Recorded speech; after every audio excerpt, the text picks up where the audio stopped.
는 우리 성경 말씀을 또 잠깐 보고 나누도록 하겠습니다. 오늘 여기까지 진도가 나갈 수 있었으면 좋겠는데 오늘 성경 본문을 읽고 한번 쭉 나가도록 하는데요. 여호수아 10장 12절, 13절, 14절 세 절 말씀을 우리 짧으니까 같은 목소리 읽겠습니다. 여호수아 10장 12, 13, 14절 찾으셨죠?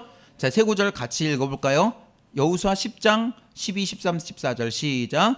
여호와께서 아모리 사람을 이스라엘 자손에게 넘겨주시던 날에 여호수아가 여호와께 아뢰어 이스라엘의 목전에서 이르되 태양아 너는 기브온 위에 머무르라 달아 너도 아엘론 골짜기에서 그리할지어다 하매 태양이 머물고 달이 멈추기를 백성이 그 대적에게 원수를 갚기까지 하였느니라.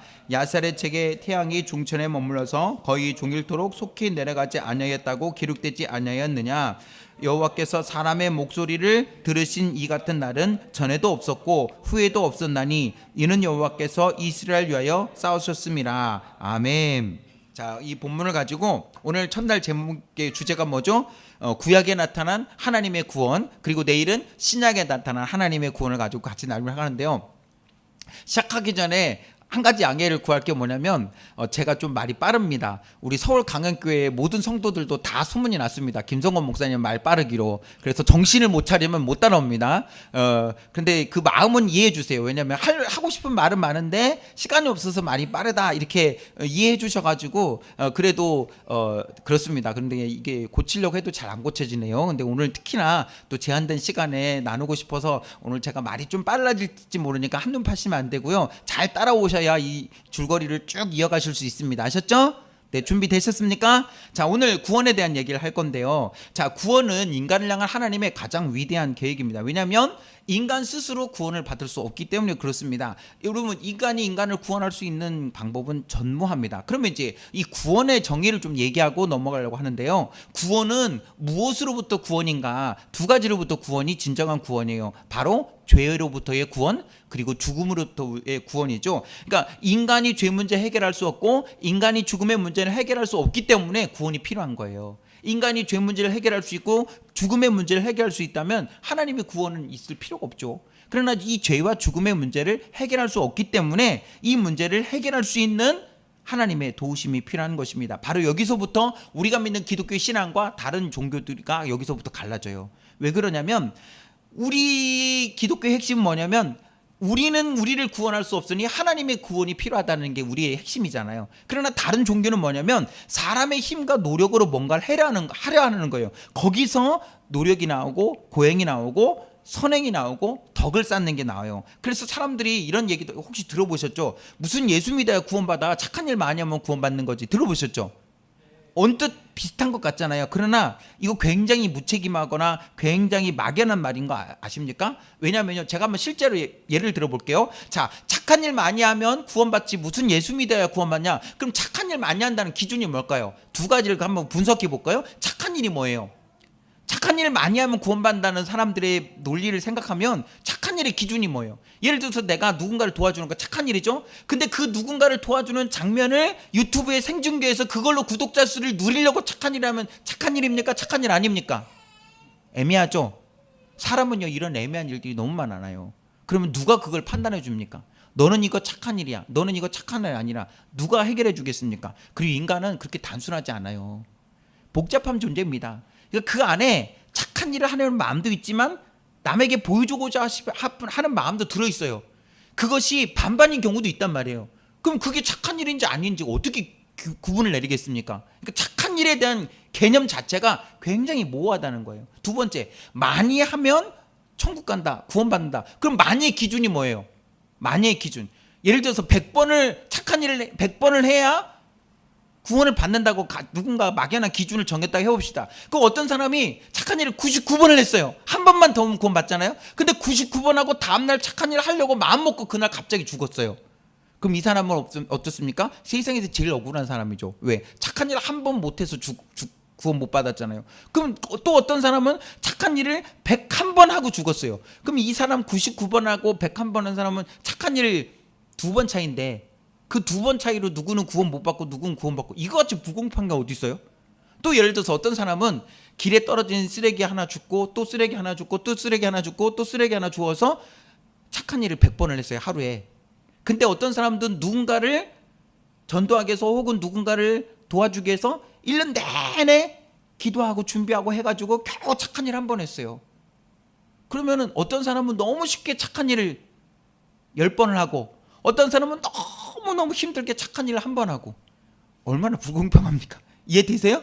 그러니까 착한 일 많이 한다는 것 자체가 굉장히 무책임하고 막연하다는 말이 착한 일에 대한 기준이 뭐냐? 누가 정의를 내려주냐? 또 많이의 기준이 뭐냐? 몇 번을 해야 많이냐? 그러면 그 많이에 이만큼 못다는 지금 왜냐하면 제일 억울한 사람이 뭡니까? 저도 실제로 학교 다닐 때 겪었던 일인데 89.5 맞아서 0.5 차이로 A를 못 받았던 적이 있어요. 얼마나 억울한지요. 그 되게 억울한 거 아닙니까? 그런데 성경은 그렇지 않아요. 성경은 예수 믿느냐 안 믿느냐, 예스 아니면 노냐, 이거는 명확하게 구분이 되잖아요. 회색지대가 없어요. 그러니까 사람이 착한 일 많이 해서 구원받는다는 것이 얼마나 불확실하고 막연한 것인지를 우리가 조금만 생각해 보면 알 수가 있어요. 그래서 우리에게는 우리 힘으로 우리를 구원할 수 있는 능력이 없어서 하나님만이 우리의 구원자가 되신다는 걸 믿는 데서부터 시작되는 거예요. 왜냐하면 하나님이 우리의 창조자가 되시기 때문에 그렇습니다. 여러분 창세기 1장 1절을 태초에 하나님이 천지를 창조하시니라. 히브리어는 베레시트 바라 엘로임 에트 하샤마임 에트 하레지. 근데 이 처음에 시작할 때 창조하다라는 단어가 히브리어는 바라라는 단어가 있어요. 바라. 근데 성경에서 창조하라는 단어는 오직 하나님만이 쓰실 수 있는 단어잖아요. 하나님만이 창조의 능력이 있으니까. 그런데 재미있는 게 뭐냐면 이 창조라는 단어, 바라라는 이 히브리어 단어가 하나님에게도 쓰이지만 사람에게도 쓰일 때가 있어요. 그런데 하나님에게 쓰이면 이건 창조하다라는 단어가 돼요. 그런데 이 똑같은 단어가 사람에게 쓰이면 어떤 단어가 되는지 아십니까? 개척하다라는 뜻이 돼요. 여호수아 17장에 보면 요셉 자손이 가나안 정복 전쟁을 마치면서 자기들이 숫자가 많으니까 우리에게 땅을 좀 더 주세요라고 여호수아에게 요청을 해요. 그러니까 여호수아가 그들에게 뭐라고 말하냐면 너희가 숫자가 많고 큰 민족이니까 두려워하지 말고 너희가 산지를 확장하면서 스스로 그 땅을 개척하라라고 말해요. 그때 쓰였던 단어가 바라라는 단어예요. 그러니까 하나님께 쓰일 때는 창조하다라는 단어가 되지만 사람에게 그 단어가 쓰여지면 개척하라라는 단어가 돼요. 자, 우리 권경원 목사님도 바라 해서 커먼 그라운드를 개척한 거예요. 그렇죠? 여러분 창조는 하나님만이 하실 수 있는 하나님의 특별한 능력입니다. 그리고 그 하나님이 행하신 가장 위대한 일이 뭐냐면, 하나님이 행하신 가장 선하신 일이 뭐냐면 바로 하나님이 구원해 주신 일입니다. 그리고 그 구원을 알려주는 성경이 바로 말씀이 성경인 것이죠. 그러니까 성경의 핵심은 뭐냐? 하나님이 우리를 구원해 주신다는 약속입니다. 그래서 그 약속이 구약과 신약으로 나타나는 것이죠. 구약은 그 하나님의 구원이 우리에게 어떻게 그려지는지를 보여주고, 신약은 그 하나님의 구원이 우리에게 어떻게 성취되는지를 보여줍니다. 그래서 창세기에서부터 하나님께서 우리를 향한 그분의 구원의 이야기가 나타나고 있어요. 그런데 그 창조 이후에 그 하나님의 구원의 이야기를 펼쳐가시는 첫 번째 주인공이 바로 아브라함입니다. 여러분 아브라함 하면 떠오르는 단어가 뭐예요? 믿음이죠. 히브리서 11장에서 믿음장이 나오는 것처럼요. 그러니까 하나님의 그 구원을 떠올릴 때 가장 먼저 떠올릴 수 있는 사람이 아브라함인데, 그 아브라함 하면 떠오르는 단어가 믿음이라는 건 뭐예요? 하나님이 우리에게 주신 그 놀라운 구원을 뭘로 우리가 받을 수 있다는 겁니까? 믿음으로 받을 수 있다는 것을 보여주시기 위해서 하나님은 아브라함의 예를 들으신 거예요. 그런데 여기서부터 하나님의 그 구원의 특징이 나옵니다. 뭐냐면 첫 번째는 모델이잖아요. 본보기가 되잖아요. 첫 번째 되게 상징적이고 중요하지 않습니까? 그런데 그 믿음의 모델로 아브라함을 세워주신 것은 아브라함이 우리에게 있어서 특별한 존재나 특별한 행위나 특별한 탁월함이 있어서가 아니에요. 우리가 성경을 보면 알겠지만 아브라함도 허물이 많았고 또 자기의 아내를 누이라고 속일 만큼 겁도 많고 거짓말도 했었던 사람입니다. 심지어 그 가문은 우상을 만드는 가문이었어요. 그러니까 아브라함을 하나님께서 택해 주셔서 은혜를 주시고 믿음을 허락해 주신 것은 아브라함의 탁월함이나 아브라함의 도덕적 우월함이나 아브라함의 특별함 때문이 아니에요. 그럼 왜라고 물으면 뭐라고 말할 수 있는지 아십니까? 하나님의 은혜라고밖에 말할 수가 없어요. 그래서 구원의 가장 놀라운 특징이 뭐냐면 하나님의 은혜라는 거예요. 그리고 그 하나님의 은혜를 우리가 무엇으로 받는가? 믿음으로 받는다는 겁니다. 그러니까 성경의 구원의 이야기는 하나님의 입장에서 보면 우리를 향하신 구원의 이야기고, 사람의 입장으로 보면 그 구원을 믿음으로 받는 이야기예요.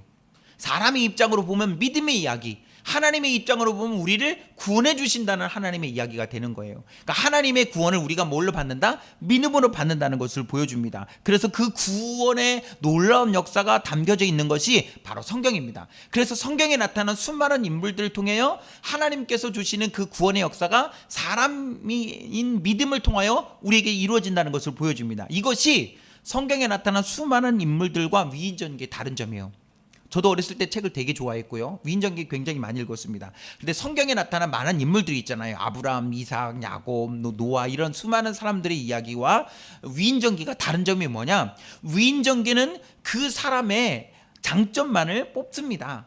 좋은 점을 뽑습니다. 그리고 그 사람의 온 생애를 다룹니다. 그러나 성경은 다윗 같은 경우도 죄를 짓고 범죄한 것들을 적나라하게 기록하고 있잖아요. 성경은 위인전기가 아니에요. 그래서 성경은 하나님의 구원 역사에 필요한 스토리만을 담고 있어요. 그래서 어떤 사람은 출생의 이야기가 하나님의 구원 역사에 필요하다고 생각하면 출생의 이야기를 얘기해주고, 어떤 사람은 성장의 이야기가 필요하면 어른의 이야기를 보여주고, 어떤 사람은 마지막 죽음의 모습이 필요하다고 하면 죽음의 모습을 보여주지, 위인전기처럼 그 사람의 전생을 보여주고 있지는 않아요. 그러니까 어떤 사람에게는 출생의 이야기를 보여주고, 어떤 사람에게는 이미 어른이 된 이후의 이야기를 보여주는 게 뭐냐면 짤막짤막하게 그 사람의 하이라이트를 보여주는 거예요. 그 하이라이트가 어떤 하이라이트? 하나님의 구원의 이야기가 전개되는 하이라이트. 그래서 성경에 나타난 수많은 사람들을 통해서 하나님께서 우리에게 구원의 이야기를 들려주고 있는 것입니다. 그러면 성경에 나타나는 이 구원의 역사가 특징이 있는데, 어떤 특징이 있느냐? 세 가지 특징이 있어요. 세 가지 특징이 뭐냐? 첫 번째는 성경에 나타나는 인물들을 보면 장자 중심으로 가지 않아요. 그러니까 구약에서의 그들의 관점에서는 축복은 장자로 가거든요. 장자가 큰아들이잖아요. 맏아들에게 모든 축복의 대부분이 절반 이상이 가는 문화와 풍습이 있었지만, 그 풍습 속에서도 하나님은 성경에 나타난 수많은 인물들 가운데 장자 중심으로 가지 않는다는 걸 보여줍니다. 가인과 아벨 셋 중에서 예수님은 셋의 자손을 통해 오셨잖아요. 그리고 야곱의 12아들 가운데서 하나님은 예수 그리스도를 루벤, 시몬, 레위, 유다 네 번째인 유다의 자손을 통해서 오게 해주셨어요. 또 우리가 아는 것처럼 야곱과 에서가 장자이지만 장자의 축복은 동생인 야곱이 받았잖아요. 그러니까 하나님의 구원 역사의 특징이 장자 중심으로 가지 않는다는 것을 우리에게 보여주고요. 그다음에 두 번째로 하나님의 구원 역사는 도덕적이거나 윤리적이지 않아요. 그게 왜 우리에게 의미가 있냐면, 구원은 선행의 이야기가 아니에요. 그러니까 착한 일 많이 해 구원받는 게 아니라는 얘기입니다. 그래서 성경의 역사에 보면은 비윤리적이나 도덕적이지 못한 사람들조차도 하나님의 구원 역사 안에 들어오는 것을 보게 돼요. 왜? 그래서 우리에게도 소망이 있는 거예요. 그러니까 학교로 말하면 성적 순으로 구원을 자르는 게 아니라는 얘기예요. 누가 착한 일 많이 했느냐 순으로 구원을 자르는 게 아니라는 얘기예요. 그러니까 죄 많은 우리에게도 소망이 있는 거예요. 도덕적이나 윤리적으로 구원받는 게 아니라는 것을 성경이 가르쳐 줍니다. 세 번째 특징이 뭐냐? 하나님의 구원의 역사는 은혜의 역사라는 거예요. 사람의 선행이나 사람의 착함이나 사람의 노력이나 의지에 있는 것이 아니라 하나님의 은혜로 우리가 구원을 얻는다는 것, 이것이 성경에 나타난 구원 역사의 특징입니다. 그걸 대표적으로 보여주는 인물이 누구냐? 야곱이에요. 야곱은 하나님의 구원 역사에서 아주 미스테리하면서 흥미로운 사람입니다. 왜냐하면 야곱은 좋은 이미지가 아니잖아요. 속이는 그 이름처럼 속이는 자였고, 발 뒤꿈치를 붙잡는 자여서 형도 속이고 아버지도 속였잖아요. 그리고 결국은 나중에 외삼촌에게 속임을 당했잖아요. 그러니까 속고 속이는 그런 인생을 살았잖아요. 하나님께 약속을 주인공으로 받을 만한 선한 모습이 없어요. 도덕적이거나 윤리적이지 않습니다. 장자도 아니에요. 그런데 그가 혼자 되었을 때에, 형을 속이고 아버지를 속이고 형의 미움을 받아서 혼자 되었을 때에 하나님은 그에게 나타나 주셨어요. 그리고 약속해 주셨어요. 우리가 잘 아는 베델에서요. 만나 주셨어요. 그러면 이제 이런 의문을 들게 되죠. 아니 도대체 야곱이 뭐가 이뻐서, 야곱이 뭐가 잘나서, 야곱에게 무슨 장점이 있어서 하나님이 그렇게 특별한 은혜를 주시고 그에게 만나 주시고 막 꿈에 사닥다리도 보여주시고 내가 너와 끝까지 함께할 것이다 약속도 해주셔서 하나님의 집이라고 베델이라고 이름을 지었잖아요. 아니 도대체 야곱에게 뭔가 특별함이 있어서 하나님이 이렇게 야곱에게 은혜를 내려주셨을까? 또 하나가 놀라운 게 뭔지 아십니까? 아브람도 있고 이삭도 있고 야곱도 있고 요셉도 있잖아요. 사실 개인적으로는 우리가 볼 때는 요셉이 훨씬 더 멋있지 않습니까? 그쵸? 꿈도 꾸고 감옥에도 갇히고 막 이래서도 끝까지 저기하고 총리까지 되는 엄청난 반전의 스토리가 있으니까 요셉 하면 단점이 별로 안 보이잖아요. 그런데 하나님께서 야곱을 바꿔서 이름을 뭐라고 야복강에서 씨름할 때 야곱의 이름을 뭘로 바꾸셨어요? 이스라엘로 바꾸셨잖아요. 근데 이스라엘 이름이 뜻이 무엇입니까? 그렇죠. 하나님과 겨루 이겼다는 뜻이 있잖아요. 근데 진짜 하나님과 싸워서 이겼을까요? 그건 아니죠. 그러니까 우리식으로 표현하면 뭐냐면 하나님이 져주신 거예요. 아빠가 어린 아들과 팔씨름하면서 아빠가 탁 잡고 팍 너는 아직 멀었어. 이런 아빠는 빵점짜리 아빠죠. 진짜 좋은 아빠는 이 5살짜리 아이거든. 우와 아빠가 지네. 이게 멋진 아빠 아니겠습니까? 하나님 우리에게 좋은 아빠십니다. 그래서 야곱과 씨름할 때 어떻게 하신 거예요? 하나님과 겨루어 이겼다는 거 하나님이 지어주신 거고 실제는 져주신 거죠. 근데 더 놀라운 건 뭐냐면 하나님께서 야곱의 이름을 뭘로 바꾸십니까? 이스라엘로 바꾸셨잖아요. 근데 하나님의 택함받은 하나님의 약속의 나라 이름이 뭐예요? 이스라엘이에요. 전 여기서 되게 약간 놀라움을 느꼈어요. 왜냐하면 우리가 볼 때 아브라함도 장점이 많고 단점이 별로 없고 이삭도 장점이 많고 단점이 별로 없고 요셉도 정말 반전의 스토리가 있을 만큼 좋은 사람들인데 왜 하나님께서 이렇게 속이는 자인 야곱을 이스라엘로 바꾸셔서 그 야곱의 이름을 이스라엘로 바꾸신 이름이 하나님의 구원받은 상징적인 이스라엘 나라의 이름으로 바꾸셨을까? 그 이스라엘이 이스라엘 나라가 되고 하나님의 다스리시는 하나님의 나라를 상징하는 엄청난 끝까지 정말 성경 역사에서 가장 오래 기록되고 가장 오래 남는 이름이 이스라엘 아닙니까? 근데 그 놀라운 영예를 이삭, 아브라함, 요셉 같은 더 멋있는 사람이 많이 있음에도 불구하고 왜 야곱에게 주시냐는 거예요. 우리가 인간적으로 볼 땐 별로 예뻐 보이지 않는 속이는 자 같은 그런 인생을 살았는데요. 여기서 이제 구원의 스토리가 연결이 돼요. 뭐냐면 야곱에게 잘한 점이 딱 하나 있어요. 그건 뭐냐면 하나님이 주시는 복을 간절히 사모했다는 거예요. 어떠할 정도로? 형 에서를 속일 정도로, 아버지를 속일 정도로. 그러니까 속이는 것이 좋다를 성경이 얘기하는 것이 아니라 뒤에도 연결되지만 성경은 뭐를 더 우선으로 보는 거예요? 내가 이것을 정말 간절히 바랍니다. 이거를 하나님이 가장 귀하게 보셨다는 거예요. 그게 하나님을 감동시키는 포인트였다는 거예요. 그래서 어쩌면 도덕적이거나 윤리적인 면에서는 어쩌면 가장 뒤떨어질 것 같은 그 야곱을 하나님이 이스라엘에는 상징적인 나라로 변화시키는 주인공으로 바꾸신 거예요. 그의 형 에서는 그걸 우습게 여겼지만 야곱은 그걸 굉장히 간절히 여겼어요. 왜냐하면 내가 이 땅에서 누릴 수 있는 가장 큰 복은 하나님의 장자의 복을 받는 거야. 이게 최고야 라고 그렇게 간절히 사모했기 때문에 하나님께서 그를 이스라엘 주인공으로 삼아 주신 거예요. 그래서 구원은 여기서 뭘 알 수 있냐면 하나님 앞에 간절히 사모하는 것이 하나님을 감동시키는 구원이라는 거예요. 그리고 또 하나는 하나님이 주도적으로 행하시는 것이 구원이라는 겁니다. 요셉을 통해서도 알 수 있는데 요셉은 아버지의 편애로 채색 옷을 입었잖아요. 그 누가 입혀준 거예요? 아버지가 입혀준 거죠.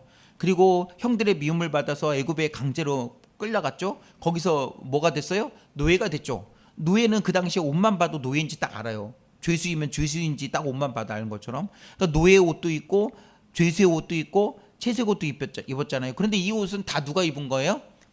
요셉이 입었죠. 누가 입혀줬어요? 채색 옷은 아버지가 입혀줬고 노예의 옷은 이집트의 군사들이 입혀줬고 그 다음에 죄수의 옷은 이 보드발 장군이 입혀줬잖아요. 그러니까 이 옷은 요셉에게 입혀줬던 이 모든 옷들은 좋은 옷이든 나쁜 옷이든 다 타에 의해서 입혀진 옷이에요. 그러나 요셉의 애굽의 총리가 된 것은 누구의 능력으로 된 거예요? 하나님의 능력으로 된 거예요. 그러니까 그것만큼은 오직 하나님이 행하신 일로 그 모든 옷을 벗겨내시고 총리의 옷을 입혀주셔서 하나님이 주도권적으로 행하신다는 걸 보여줍니다. 그래서 제가 좀 말이 빨라도 들리십니까? 그래서 하나님께서 하나님이 행하시는 놀라운 구원을 가장 주도적으로 보여주는 선명하게 드러나는 성경이 창세기에서 그 구원의 시작이 이루어졌다면 바로 출애굽기입니다. 그래서 제가 개인적으로 출애굽기를 굉장히 좋아합니다. 근데 출애굽기의 재미점이 뭐냐면 한국말로는 출애굽기, 영어로는 엑소더스, 탈출. 그런데 재밌는 건 히브리어로는 출애굽기가 뭔지 아십니까? 당연히 모르셔야 재밌죠? 네, 히브리어로는 출애굽기가 쉐모트라고 합니다. 쉐모트. 쉐모트가 뭐냐면 쉐은 이름을 뜻해요. 이름. 그런데 쉐모트는 이름의 복수예요. 이름들입니다. 왜 이름들이냐? 제일 먼저 나오는 단어가 이름들이기도 하지만 출애굽기에 많은 이름들이 나와요. 모세 이름도 나오지만 하나님이 누구이신지 처음으로 하나님의 이름을 알려주는 책이 성경 출애굽기입니다.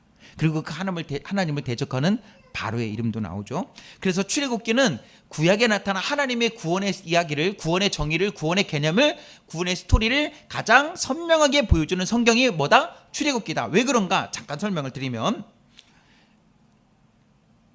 출애굽기에서 애굽은 죄를 상징합니다.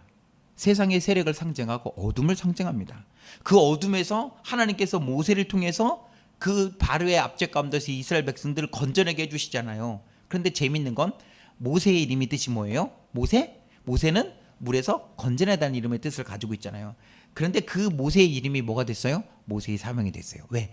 그가 갓난아기 때 물에서 건짐을 받아서 모세라고 이름을 지어졌지만 모세의 사명이 뭐였어요?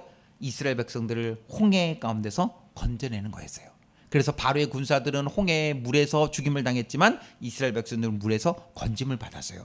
그가 아기 때 물에서 건짐을 받아서 그의 백성들을 물에서 건져내는 역할을 한 겁니다. 이게 다 뭐예요? 하나님의 구원입니다. 그래서 모세가 갓난아기 때 갈대 상자에 담겨서 나일강가에 띄워졌을 때 이 갈대 상자를 히브리어로 뭐라 하냐면 테바라고 해요. 테바. 그런데 창세기 6장에서 하나님께서 노아를 통하여 방주를 짓게 하시고 그 방주를 통하여 홍수 가운데 이스라엘을 구원해 주시잖아요. 한 노아의 가족들을. 그 창세기 6장에 나오는 구원의 방주도 히브리어는 똑같이 테바예요.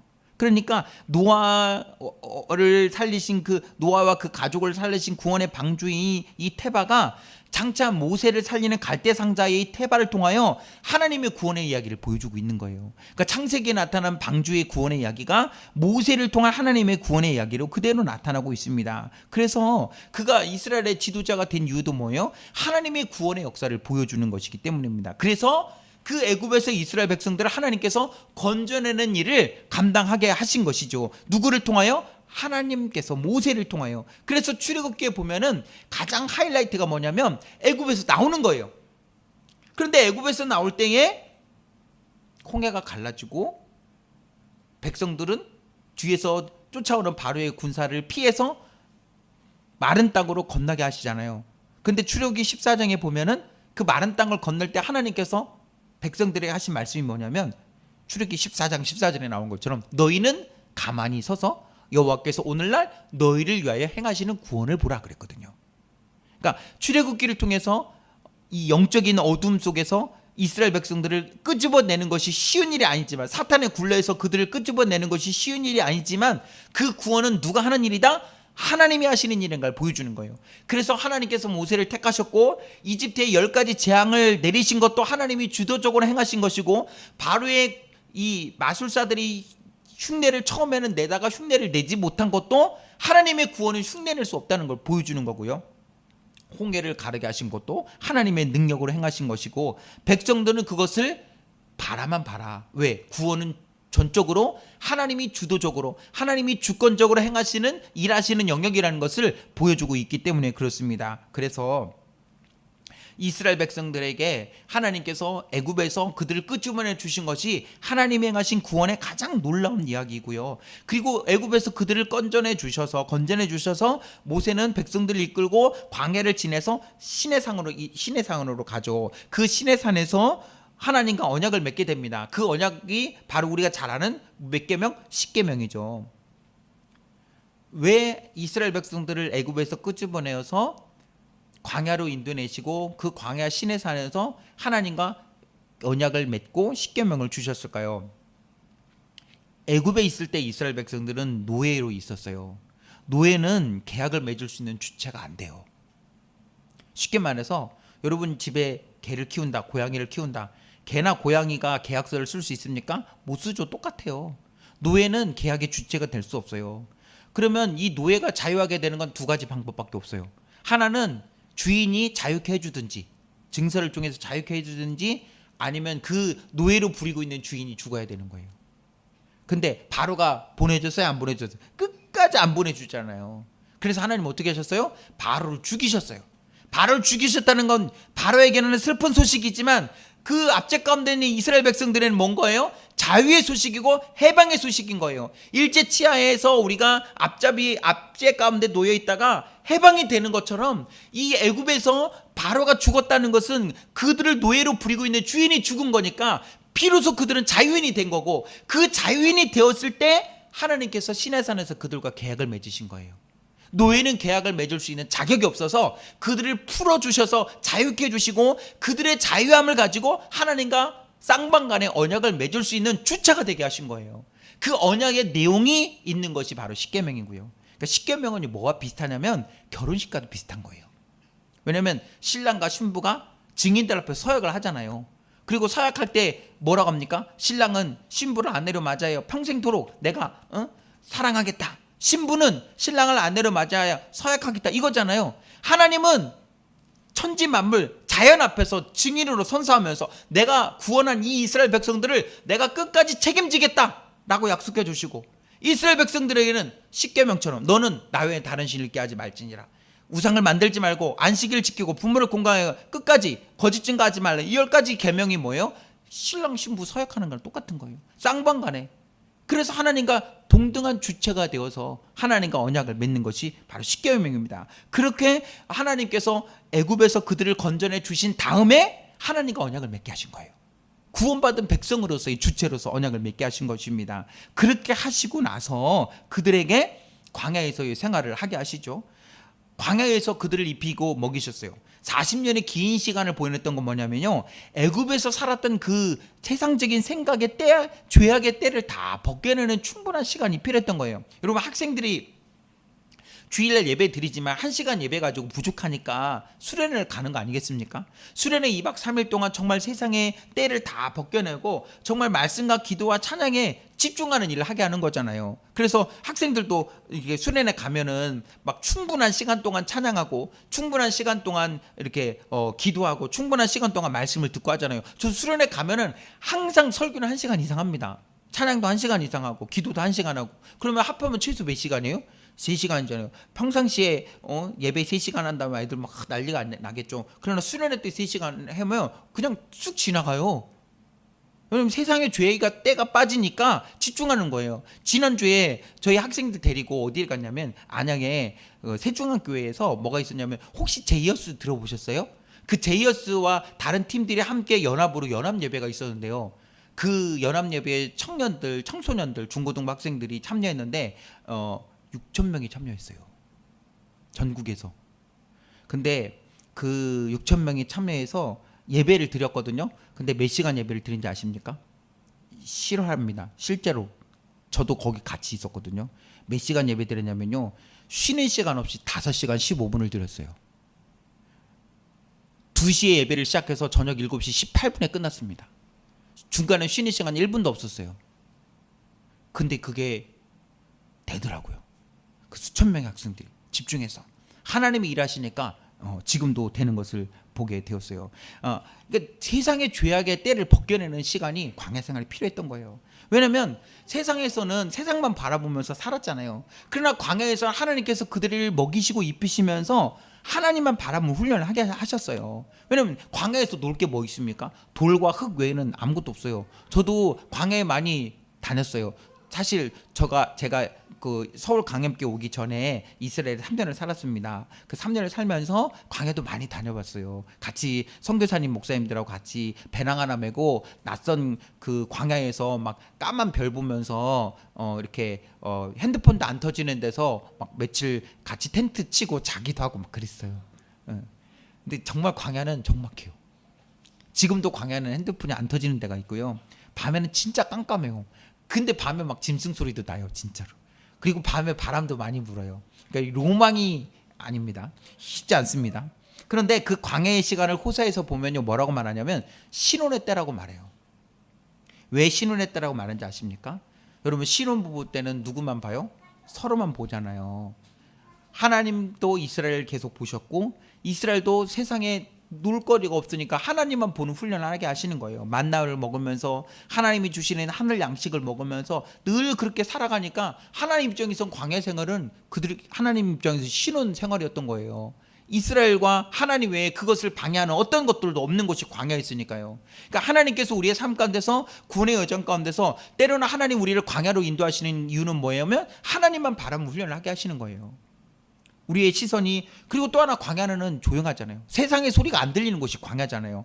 그래서 좀 언어 유의 아시겠지만 광야를 히브리어로 미드바르라고 하잖아요. 미드바르. 그런데 이 히브리어로 말하다가 뭔지 아십니까? 메다베르. 똑같아요. 자음이 똑같아요. 그래서 이걸 어떻게 해석을 하냐면 광야는 하나님이 말씀하시는 곳이다. 그러니까 광야는 하나님의 말씀이 크게 들리는 곳이 광야다.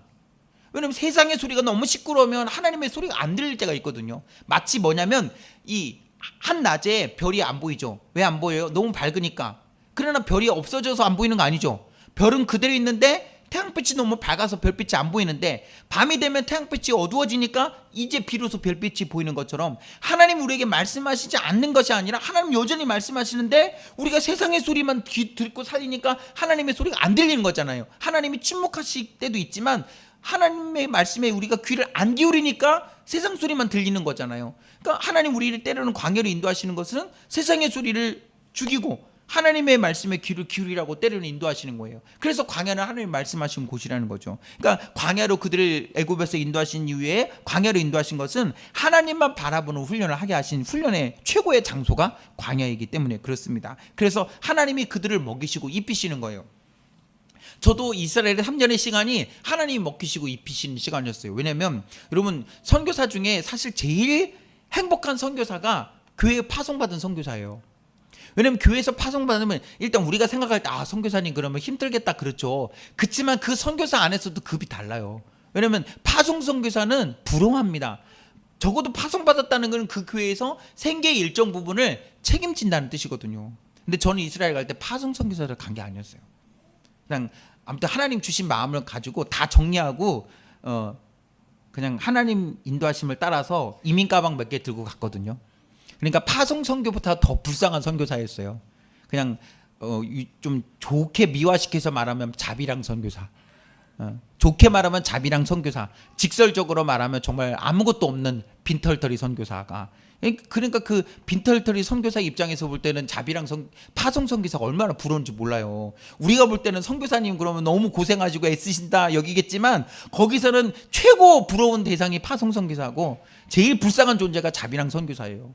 파송 선교사는 교회에서 기도해주고 교회에서 생활비도 일부 보내주지만 자비랑 선교사는 누가 기도해주고 누가 생활비 보내줍니까? 빈손 들고 가는 거예요. 그런데 하나님이 3년간 먹이시고 입히셨어요. 진짜 가장 기억에 남을 때가 언제였냐면 이스라엘에서 그 작은 교회 우리 딱 본당이 요만했어요. 예루살렘 중앙교회라고 이스라엘 그 한가운데 있는 딱 요만한 본당에서 30명 들어가면 꽉 찰 정도 딱 요만한 데서 매주 예배를 드리는데 거기서 뭐 사례도 없습니다. 그리고 이제 점심은 어떻게 하느냐 돌아가면서 점심을 섬기는 거예요. 그래서 달력에다가 다음 주 점심 섬길 사람 이렇게 이름을 쓰면 그 사람이 장 봐가지고 밥도 하고 반찬도 해가지고 이렇게 식사 점심을 대접하는 거예요. 예배 드리고. 근데 저희도 이제 맨날 얻어먹기만 할 수 없으니까 거기서 이제 언제 우리가 점심을 섬기겠다 하고 이제 달력에 날짜를 써놨어요. 그런데 참 하나님 참 비극적이시게도 딱 그 저희가 장보기로 이렇게 점심을 섬기기로 딱 이 달력의 이름을 딱 적어놓은 그 주간에 생활비가 뚝 떨어진 거예요. 장은 봐야 되는데 아무것도 없어요.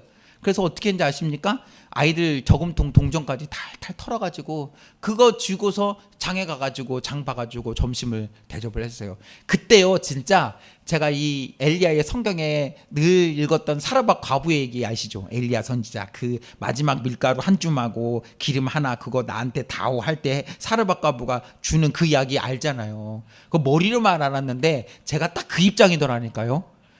이스라엘에서 생활비도 다 떨어졌는데 그 마지막 남은 돈 탈탈 털어서 점심을 대접했단 말이에요. 그러니까 이제 이 점심 대접하고 다음 때 내일부터는 굶어야 되는 거예요. 그 심정이 되니까 이게 진짜 실감이 말씀이 확 들어오대요.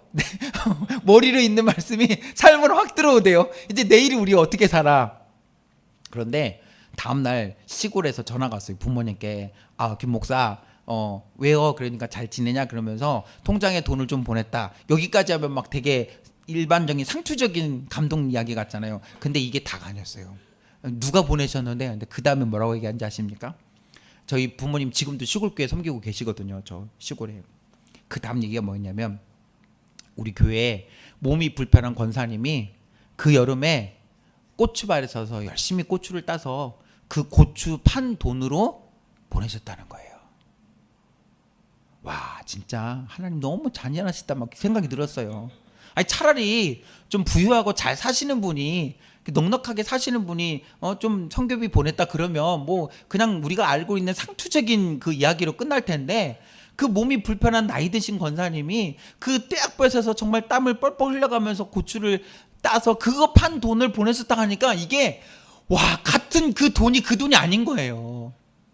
와, 이 하나에 담겨진 이 땀의 스토리를 들으니까 그러니까 제가 이렇게 힘들게 사는 그 상황 속에서 하나님이 그 힘들게 벌은 그 힘든 돈을 저에게 보내셨다는 이 상징이 하나님이 힘들게 사는 자에게 그 힘든 걸로 먹이신다는 걸 알게 해주시니까 이게 말씀이 그냥 확 들어오더라고요. 그러나 그런 것을 또 그것이 다가 아니었어요. 제가 거기에 이렇게 뭐 이스라엘 선교사님 되게 많거든요. 근데 한 번은 거기 제일 큰 한인교회가 있는데 그 한인교회에서 저를 갑자기 보자는 거예요. 그래서 왜 보냐고 하냐 그랬더니 이스라엘 사실 선교사님이 굉장히 많이 살아요. 한인들 중에 많은 가정이 선교사 가정이거든요.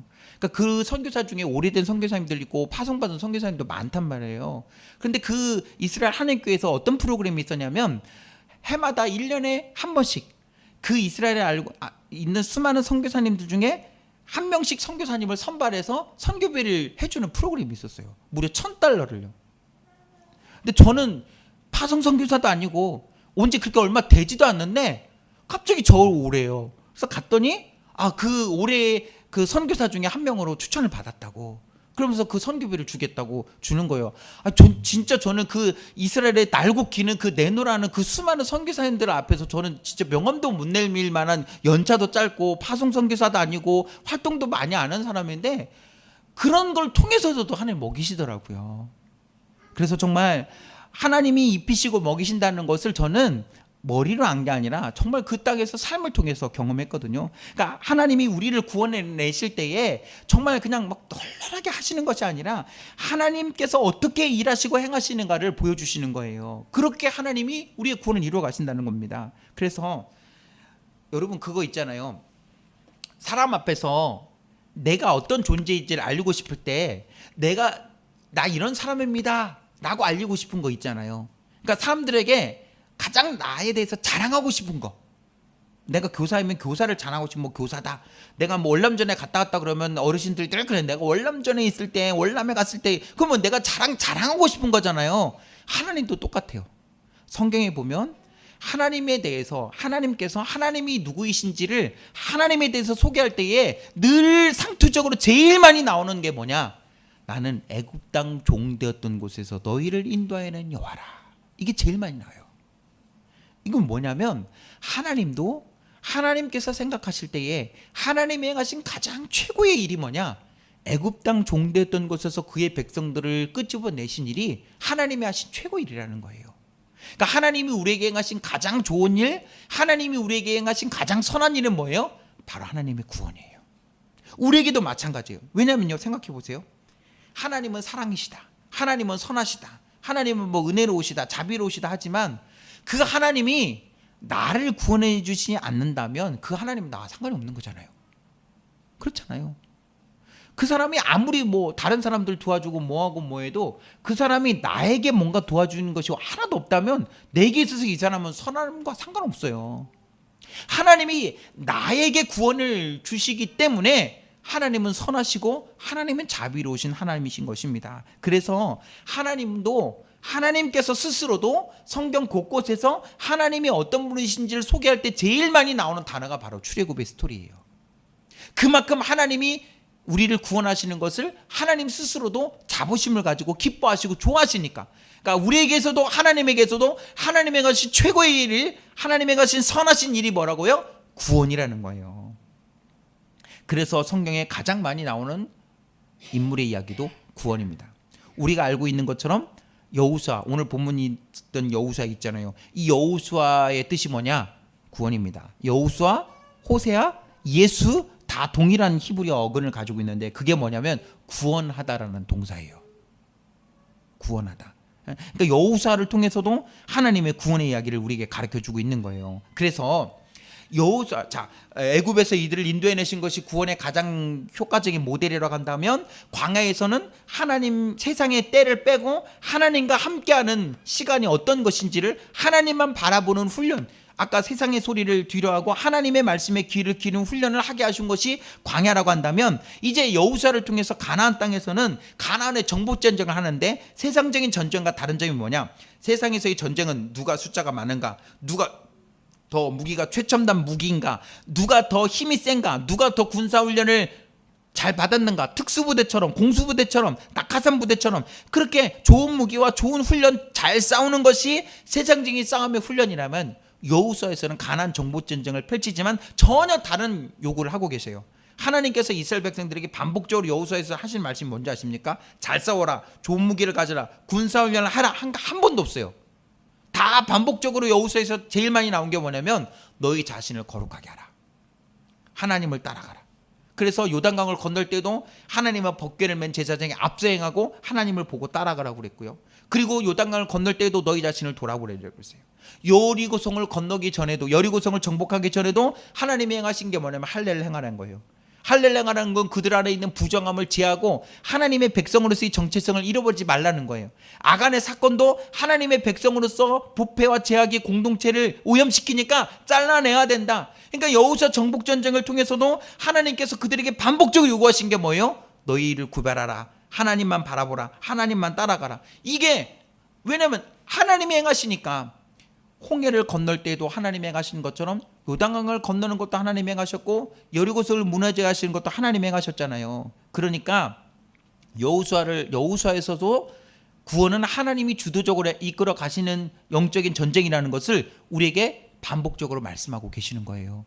사람의 생각과 방법이 아니라 하나님의 뜻과 방법으로요. 자, 이제 여기까지 돌아서 오늘 본문 가져왔습니다. 이제 오늘 본문에 여기까지 얘기하고 오늘 정리를 할게요. 시간도 딱 됐죠? 네. 금방 그래도 갔죠? 네. 우리 학생들도 1시간 설교해도 금방 가요. 네. 자, 이제 마지막 부분인데요. 오늘 우리가 여호수아 10장을 읽었잖아요. 기브온 족속의 이야기가 나옵니다. 기브온 족속은요, 아까 창세기에서 말씀드린 야곱과 비슷한 스타일이에요. 왜냐하면 기브온 족속도 잘했던 특기가 뭐냐? 야곱도 장자권을 얻기 위해서 형을 속이고 아버지를 속였잖아요. 기브온 족속도 살기 위해서 속였어요. 원래 가나안 족속들은 다 멸망받아야 돼요. 그런데 기브온 족속들은 멸망받고 싶지 않았어요. 다른 족속들은 싸우자 하고 이스라엘과 대적하라 했어요. 근데 기브온 족속들은 하나님과 싸우면 우린 준다, 우린 죽는다. 그럼 우리가 살 수 있는 유일한 길은 뭐냐? 그들이 내린 결론은 뭐냐? 하나님과 하나님의 백성과 여호수아 이스라엘 백성들과 평화의 조약을 맺자. 화평의 조약을 맺으면 우리 살 수 있다. 그런데 우리는 가까운 데 있는 사람들이니까 죽어 마땅해요. 그러면 어떻게 할까? 머리를 싸매서 속이자. 어떻게 속이냐? 먼 데서 온 사람처럼 속이자. 그래서 가방에다가 다 썩은 곰팡난 떡을 넣고 다 떨어진 가방에, 다 떨어진 신발에, 다 떨어진 옷. 그러니까 리바이스 찢어진 청바지의 원지가 기브온 족속이에요. 최첨단 유행의 청바지가 막 일부러 다 구멍 내잖아요. 그거 3000년 전에 기브온 족속이 먼저 한 거예요. 최첨단이 아닙니다. 기브온 족속들이 원래 온 것처럼 속이기 위해서 옷에 다 찢고 구멍 내고 곰팡 내게 가지고 정말 리얼하게 연기를 했어요. 여기서 실수하면 죽는 거예요. 그러니까 절박한 심정으로 연기를 한 거예요. 어떻게? 우리는 먼 데서 왔습니다. 진짜야? 네, 진짜입니다. 저 보십시오. 곰팡이도 이제 막 따끈따끈한 거 가져왔는데 곰팡 났잖아요. 옷 보세요. 다 리바이스 청바지도 아닌데 다 찢어졌잖아요. 보세요. 얼마나 이들이 연기가 리얼됐든지 다 속았어요. 그러니까 여호수아도 깜짝같이 속으니까 하나님께 묻지를 않았어요. 그렇게 성령 충만하고 믿음 있는 여호수아조차도 너무나 진짜니까 물을 필요도 없었던 거예요. 그래서 약속을 맺었어요. 아이고, 이렇게 먼 데서 이렇게 화평 조약을 맺으러 왔네. 아이고, 우리 샬롬 합시다. 악수! 하고 잉크도 마르기 전에 3일 길을 갔다가 들통났어요. 그들이 가까운 데 살았던 족속임을 알게 된 거예요. 그러니까 백성들이 원망했죠. 아, 여호수아가 왜 이런 실수를 했어요? 그런 실수를 할 사람이 아닌데 왜 실수를 했어요? 하나님께 물었어요. 하나님 어떻게 할까요? 이 사람들은 이제 그제서야 이실직고를 하면서 살려주십시오. 우리가 살고 싶어서 이렇게 했습니다. 살기 위해서 어쩔 수 없었습니다. 우리의 생명을 당신에게 맡기오니 처분대로 하십시오. 여호수아가 하나님께 물었어요. 하나님, 이 사람들이 먼 데온 것처럼 속이고 조약을 맺었어요. 어떻게 할까요? 하나님이 어떻게 했을까요? 죽여버려 했을까요? 아니에요. 속여서 맺은 조약도 조약이니 약속이니 그들을 살려주라 그랬어요. 이게 왜 중요한지 아십니까? 도덕적이고 윤리적인 관점으로 보면 이들은 속인 거잖아요. 맞죠? 그렇지만 하나님은 아까 얘기했잖아요. 그래서 미리 말씀을 드린 거예요. 하나님의 구원 역사의 특징 중에 하나가 뭐예요? 도덕적이거나 윤리적이지 않다. 하나님은 이들이 속인 것보다 뭘 더 중요하게 보셨어요? 이들이 살고 싶은 발버둥을 더 귀하게 보신 거예요. 야곱처럼. 야곱도 자기가 승리할 수 있는 유일한 길은 장자권을 얻는 일이다. 하나님의 그 축복을 엄청나게 갈급한 걸 하나님 불쌍히 여기셨다 그랬잖아요. 기본 족속도 똑같았어요. 하나님 앞에 살고 싶은 갈망 때문에 그들이 할 수 있는 유일한 방법은 화평조약을 맺을 수 있는 거예요. 근데 화평조약을 맺기 위해서는 속이지 않고서는 맺을 수가 없어요. 그러니까 살기 위해서 그렇게 화평조약을, 평화의 조약을 맺은 것을 하나님 불쌍히 여기신 거예요. 그런데 그 다음에 일어난 일이 뭐냐? 가나안의 연합군들이 기브온을 친 거예요. 왜? 기브온 족속들이 가나안의 연합군의 입장에서 보면 배신자들이잖아요. 너 왜 우리랑 같이 안 붙고 너 혼자만 하는 그 이스라엘에게 붙어 먹어? 평화의 조약을 맺어? 이 배신자. 그리고 어떻게 해요? 만만하니까 여호수아를 못 치니까 이 가나안 연합군들이 기브온 족속을 친 거예요. 그러면 기브온 족속들은 급하게 가나안 연합군이 쳐들어오니까 급하게 어떻게 해야 돼요? 여호수아한테 살려달라고 SOS를 한 거죠. 그러니까 정말 이 조약의 잉크가 마르기도 전에 그걸 써먹을 일이 생긴 거예요. 왜냐하면 조약을 맺었다는 것은 우리가 위기에 닥쳤을 때 책임져 주는 것까지 들어있는 거예요. 그 여호수아가 그 소식을 들었어요. 어떻게 했을까요? 백성들은 이럴 수 있어요. 우리를 속이고 조약을 맺더니 저렇게 옆에 공격을 당하더니 잘됐다, 내버려둬, 그냥 죽게 놔둬 할 수 있잖아요. 그러나 여호수아는 성경에 보면 뭐라고 나온지 아십니까? 밤을 세워서 갑니다. 여러분, 성경 지리를 모르면 그냥 밤새워서 갔다는 것만 생각나잖아요. 근데 성경 지리를 알면요, 이게 엄청나게 놀라운 점이에요. 왜냐하면 이들이 있었던 곳은 길갈이에요. 길갈, 여호수아가 있었던 곳은 길갈은 여리고 옆에 있어요. 근데 여리고는 어떤 곳이냐면 지구상에서 가장 낮은 곳에 있는 도시예요. 어느 정도 낮냐면 해수면 아래 250m에 있어요. 그래서 예루살렘에서 여리고로 가는 길은요, 이래요. 30분을 이렇게 내려가요. 저 이스라엘 예루살렘에서 살 때, 제 예루살렘에 살았거든요. 여리고까지 차로 딱 30분 걸려요. 그래서 주일날 가끔씩 심심하면 우리 여리고에 차 한잔하러 갑시다. 차 타고 30분 달리면 여리고예요. 근데 가는 내내 이래요. 진짜 내리막길이에요. 예루살렘은 높이가 800m 언덕에 있어요. 여리고는 해점 250m 있어요. 그럼 높이차가 몇 미터 돼요? 1000m가 넘어요. 근데 예루살렘에서 여리고까지 거리는 한 3, 40km 돼요. 그럼 40km 거리를 1000m가 넘는 오르막길을 올라가는 거예요. 쉬워요, 안 쉬워요? 힘들죠. 그런데 이 거리를 살기 위해서, 이들을 살리기 위해서 어떻게 하는 거예요? 밤새 올라가는 거예요. 성경에 보면 밤을 새워서 갔다 그랬어요. 왜? 밤새워 가지 않으면 이들 다 죽어요. 왜냐면 이 가나안 연합군은 바로 코옆이잖아요. 그러니까 가나안 연합군의 입장에서는 40km만 멀리 떨어져 있고 저 내리막길에 있는 이스라엘 백성들이 이 기브온을 치러 올 거는 상상도 못한 거예요. 그 바로 옆에 있으니까 치자, 내일 치자 하고 있는데 그 새벽에 밤을 꼴딱 세우고 여호수아가 군사들 이끌고 기브온 족속을 살리러 온 거예요. 대단하지 않습니까? 그거 하나님이 살리라고 하셨으니까 간 거예요. 그런데 더 놀라운 건 뭐냐면 오늘 우리가 읽었던 것처럼 이 기브온 족속을 살리기 위해서 가나안 연합군과 싸움을 벌이는데 시간이 지났어요. 해가 져가요. 하나님이 함께 해주셔서 승기를 잡고 있는데 해가 져갑니다. 그런데 여호수아가 돈키호테도 아니고 태양을 향해서 너 거기서 그래요. 여러분 제정신 아니죠? 이 지구 역사에서 태양아 너 거기서라고 이렇게 선포하면서 기도한 사람 아마 없을 거예요. 근데 여호수아가 갑자기 어떻게 이렇게 됐던지 태양을 향해서 기도하는 거예요. 너 거기 서라. 근데 더 웃긴 건 뭐냐? 하나님이 성경에 나오잖아요. 정욕으로 쓰려고 하는 기도는 하나님 어떻게 하신다? 안 들으신다. 그럼 여호수아 입장에서 말도 안 되는 태양아 너 거기 서라 하는 기도는 상식적이지 않잖아요. 그러면 하나님 입장에서는 들으실 필요가 없는 기도 아닙니까? 근데 하나님 더 웃겨요. 한술 더 떠서 어떻게 해요? 들어주세요. 그러니까 그렇게 기도하는 여호수아도 어이가 없지만 그런 어이가 없는 기도를 들으시는 하나님도 상식적이지 않잖아요. 아니 어떻게 태양을 멈추는 기도를 들어줘요? 그런데 더 놀라운 건 뭐냐, 성경에 우리가 본문에 읽었던 것처럼 이렇게 태양을 멈추는 기도는 전에도 없었고 후에도 없었어요. 맞죠? 성경 어디에도 태양을 멈춘 기도는 없어요. 물론 이 아세 이령표, 이세가게 기도할 때 아세 이령표의 이 그림자가 이렇게 뒤로 잠깐 물러가게 한 건 있었지만 이것과는 좀 다른 차원이죠.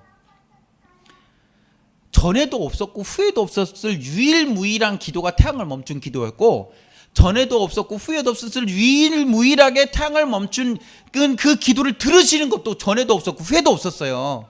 그런데 오늘 이야기 이제 제일 중요한 핵심이 이거예요. 여기에 있어요. 아까 야곱처럼 전에도 없었고 후에도 없을 만한 기도라는 것은 그것이 그만큼 중요하기 때문 아니겠습니까? 성경에 태양을 멈춘 기도는 단 한 번 있잖아요. 그러면 그런 기도를 한다는 것 자체가 엄청나게 중요하다는 것을 뜻하고, 그 기도를 들으시는 것조차도 하나님 입장에서는 엄청나게 중요하니까 그 기도를 들으신 거 아니겠어요? 태양을 멈추는 기도는 상식적이지 않은데 그런 기도를 들으신다는 것은 엄청난 의미가 있는 건데, 그 엄청난 기도를 들으시는 그 대상이 너무나 예쁘고 요셉처럼 정말 흠잡을 데가 없고 여호수아처럼 정말 완벽한 그런 사람이 아니라 이스라엘을 속인 사람들이에요.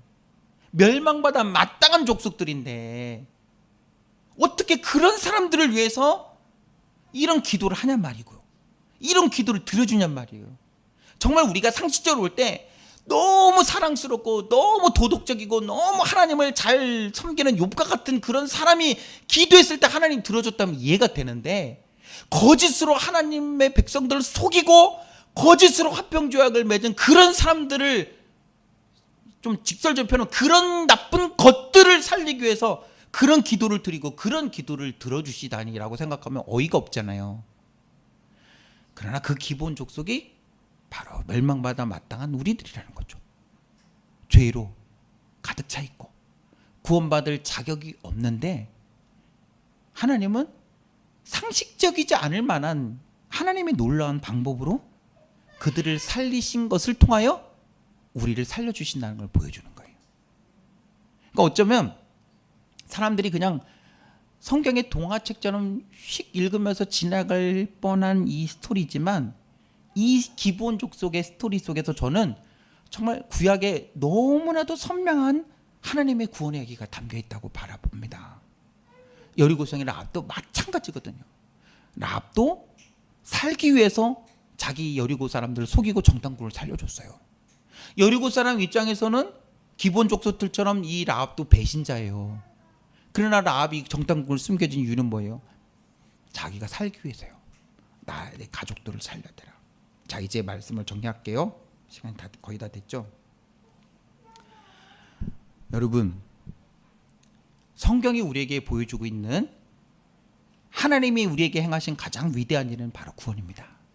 그리고 그 구원은 누구에게 임하는가? 도덕적이거나 윤리적인 사람들에게 임하는 게 아니라는 거예요. 착한 일 많이 하는 사람에게 하나님 구원을 주시는 게 아니라, 하나님, 나는 구원을 간절히 사모합니다. 갈망합니다. 구원이 필요 없는 자에게는 구원이 필요 없어요. 이 땅에서 내가 마음껏 누리고 살 만한 사람에게 하나님 구원 필요 없어요. 그런 사람들에게 천국은 신세계 백화점이고 롯데 백화점입니다.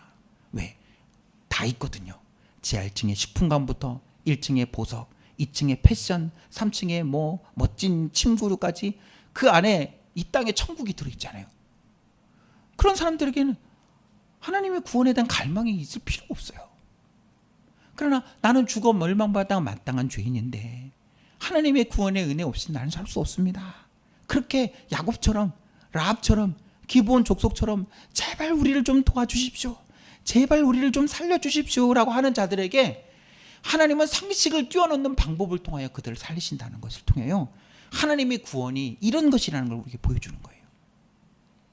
구원은 하나님이 갈급하는 자에게 주시는 하나님의 은혜의 선물이며 하나님께서 그것을 주도적으로 이루어 가시는 놀라운 역사라는 것을 우리에게 가르쳐주고 있는 것입니다. 그래서 하나님은 이미 구약 성경을 통해서 이미 우리에게 하나님이 이런 구원을 우리에게 허락하시는 분이심을 알려주고 있습니다. 그래서 오늘 말씀을 정리하면서 이렇게 한번 기도하고 정리했으면 좋겠습니다. 저도 모태신앙입니다. 이건 자랑은 아니지만 저의 아버님도 장로님이시고 모태신앙이시고 저희 아버님의 아버님도 모태신앙이십니다. 그래서 제가 4대째고 우리 아이가 5대째입니다. 그럼에도 불구하고 가장 갈망하는 건 뭐냐면 하나님을 향한 갈급함이 식어지는 것, 하나님을 향한 은혜의 샘물이 메말라지는 것, 정말 곤감으로 서는 것, 그 구원의 기쁨과 감격이 식어지는 것이 사실 저에겐 제일 두려운 부분이에요. 항상 하나님 앞에 그런 갈망의 마음을 잃어버리는 게, 왜냐하면 사도 바울도 그랬거든요. 내가 다른 사람들에게 열심히 복음을 전하고 도리어 내가 버림을 받는 걸 난 제일 두려워한다 그랬어요. 하나님이 내게 주신 그 구원을 하나님 앞에 정말 갈망으로 나아가는 신앙생활하는 것이 하나님 앞에 하나님을 감동시키는 최고의 방법인 것입니다. 구약 성경의 말씀을 통해서 하나님, 내가 늘 하나님을 향한 그런 갈망, 시편 42편의 고백처럼 사슴이 시냇물을 찾기에 갈망한 같이 내 영혼을 주리 찾기에 갈망합니다. 성경에 나타나는 수많은 인물들을 하나님이 기뻐하시고 하나님을 감동시켰던 수많은 사람들의 공통점은 뭐냐면 하나님을 향한 갈망이었어요. 어떤 상황 속에서도 하나님 주신 그 구원의 은혜를 갈급하면 이거 없으면 나 죽습니다. 그게 진짜 구원이에요. 그게 믿음이, 그걸 하나님 믿음으로 보셨고 그런 자들에게 하나님 구원의 은혜를 주셨어요.